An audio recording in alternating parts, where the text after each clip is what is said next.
मुख्तार के जनाजे से जुड़ी एक और बड़ी खबर, एक बड़ा अपडेट। जनाजे की नमाज को लेकर सुरक्षा कड़ी कर दी गई है। मोहम्मदाबाद के कब्रिस्तान में होगा अंतिम संस्कार और कब्रिस्तान के बाहर काफी सख्त सुरक्षा है, जैसा कि रुपेश ने थोड़ी देर पहले आपको तस्वीरों में भी बताया।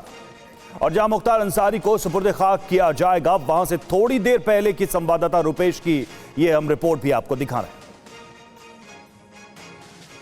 मां की कब्र के बराबर में मुख्तार अंसारी को दफन किया जाएगा।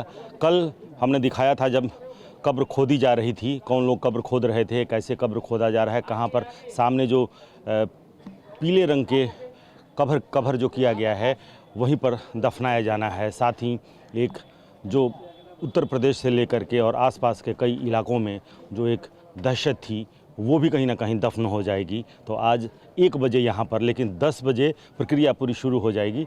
10 बजे से परिवार के लोगों ने भी कहा है कि 10 बजे जो जनाजे की नमाज होती है, जनाजे की नमाज अता की जाएगी जो पैतृक आवास है उसी के कैंपस में ही, और उसके बाद गुस्लू यानी कि शव को जो एक प्रक्रिया होती है उसको नहलाया जाएगा, इतर लगाया जाएगा, उसके बाद से कफनाया यानी कि कफन पहनाया जाएगा, और उसके बाद से यहाँ लगभग 12:30 बजे यहाँ पर शव को लेकर के परिवार के लोग पहुँचेंगे, और उसके बाद से यहाँ पर सुपुर्द खाक किया जाएगा और फिर फातिहा पढ़ा जाएगा उसकी कब्र पर। लेकिन आज चप्पे चप्पे पर अगर आप देखें तो कल कब्र तक जाने की भी इजाज़त थी अंदर तक, लेकिन पूरे कब्रिस्तान को अपने सुरक्षा घेरे में ले लिया गया है। किसी भी गाड़ी को यहाँ तक आने की इजाज़त नहीं है, और यहाँ से लेकर के और यहाँ से लगभग 100 मीटर की दूरी पर पैतृक आवास है, उस आवास पर भी अंदर तक जाने की इजाज़त कल TV9 भारतवर्ष ने अंदर फाटक के अंदर पहुंचकर, जहां मुख्तार अंसारी के बड़े भाई मौजूद थे वहां तक हम पहुंचे थे, लेकिन आज वहां तक पहुंचने की इजाज़त किसी को नहीं है। अंदर कब्रिस्तान के अंदर भी जब सुपुर्द खाक किया जाएगा मुख्तार अंसारी को, उस वक्त भी कुछ ही लोगों को अंदर जाने की इजाज़त होगी। जनाजे की नमाज के बाद शव की यात्रा में तो बहुत लोग शामिल होंगे, लेकिन यहाँ पर सबको अंदर जाने की इजाज़त नहीं होगी। और कल भी हमने देखा था कि किस तरीके से प्रशासन ने पूरे इलाके को अपने घेरे में लिया था। जहां भी जिंदाबाद की नारेबाजी हो रही थी, लोगों को, हालांकि परिवार के लोगों ने भी अपील की थी कि लोग सब्र शांति बनाए रखें, कहीं से कोई ऐसा तत्व उस भीड़ में न शामिल हो जाए जो कोई अप्रिय स्थिति पैदा हो जाए। लेकिन आज सुबह से स्थिति ये है कि पूरे इलाके को अपने सुरक्षा घेरे में प्रशासन ने, पुलिस प्रशासन ने अपने सुरक्षा घेरे में ले लिया है। पैतृक आवास तक जाने की सबको इजाज़त नहीं है, कब्रिस्तान तक जाने की सबको इजाज़त नहीं है, और एहतियातन पुलिस फोर्स की बड़ी तैनाती, गाड़ियों को, जो गाड़ियां कल रात से यहां पर लगी हुई हैं उनको हटाया जा रहा है। तो सामने से अगर देखें तो ये जो पूरी सड़क है, कब्रिस्तान के सामने वाली जो सड़क है, उस सड़क से लेकर के और पीछे तक, ये कब्रिस्तान तक, यहाँ आप देखें तो हर इंच पर यहाँ सुरक्षा बलों की तैनाती यहाँ पर की गई है, और डिप्लॉयमेंट बढ़ता ही जा रहा है। कल भी हमने देखा किस तरह से सुबह कुछ डिप्लॉयमेंट था और हर आधे घंटे के बाद से डिप्लॉयमेंट बढ़ता जा रहा था। उसी तरीके से जैसे जैसे भीड़ बढ़ रही है, सुरक्षा बलों का डिप्लॉयमेंट भी बढ़ता जा रहा है। 10 बजे की प्रक्रिया शुरू होगी सुपुर्द खाक करने की, जनाजे की नमाज, और उसके बाद से 1 बजे मुख्तार अंसारी दफन हो जाएगा। रुपेश हमारे साथ बने हुए। रुपेश, हमने आपकी रिपोर्ट देखी और जैसा कि आपने बताया भी कि सुरक्षा कैसे की गई है और कैसे सुपुर्द खाक करने की तैयारी चल रही है, प्रशासन ने क्या इंतजाम किए, लेकिन कल जिस तरह से बहुत सारे सवाल उठ रहे थे मौत को लेकर, और आपने मुख्तार अंसारी के सबसे बड़े भाई से भी बात की, उन्होंने भी साजिश की बात कही थी। अब चूंकि पोस्टमार्टम रिपोर्ट आ गई है और उसमें हार्ट अटैक को ही मुख्य वजह बताया गया, तो उसके बाद से अब क्या चर्चा है, क्या वो सवाल अभी भी हैं, क्या बातें हो रही हैं परिवार या उनके जानने वाले, उनके आस पड़ोस के लोगों के बीच?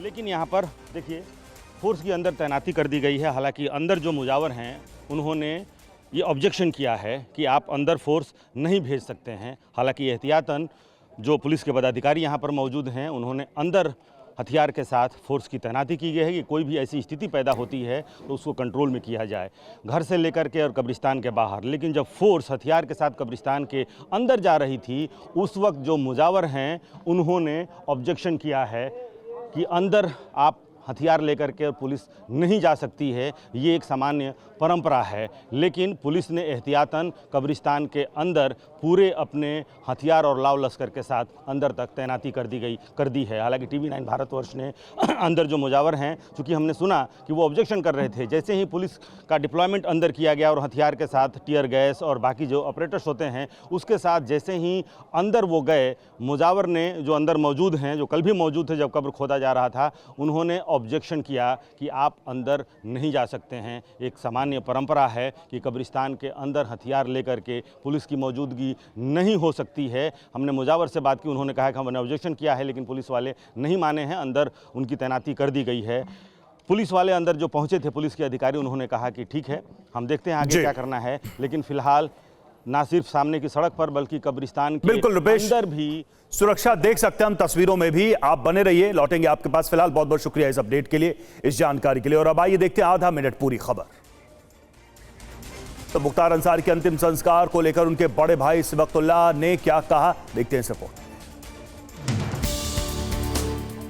मुख्तार अंसारी के बड़े भाई सिबगतुल्लाह ने कहा कि हमें शव काफी देर में मिला, इसलिए देर रात में अंतिम संस्कार संभव नहीं हो सका।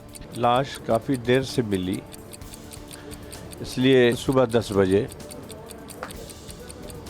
जनाजे की नमाज होगी और उसके फ़ौरन बाद मिट्टी दी जाएगी। सभी से मेरी गुजारिश है कि उनके लिए मग़फ़िरत की दुआ करें।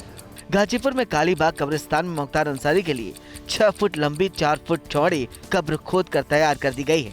इस कब्रिस्तान में मुख्तार के पिता सुभानुल्लाह अंसारी और मां को भी दफन किया गया था।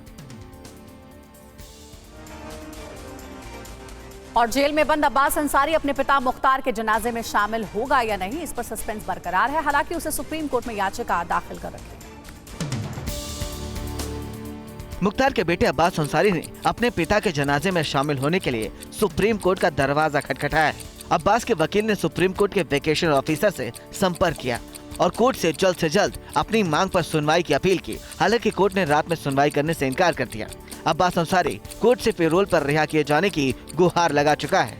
अब्बास अंसारी फिलहाल यूपी के कासगंज जेल में बंद है। अब्बास को पहले ही 3 मामले में जमानत देने से कोर्ट इनकार कर चुका है।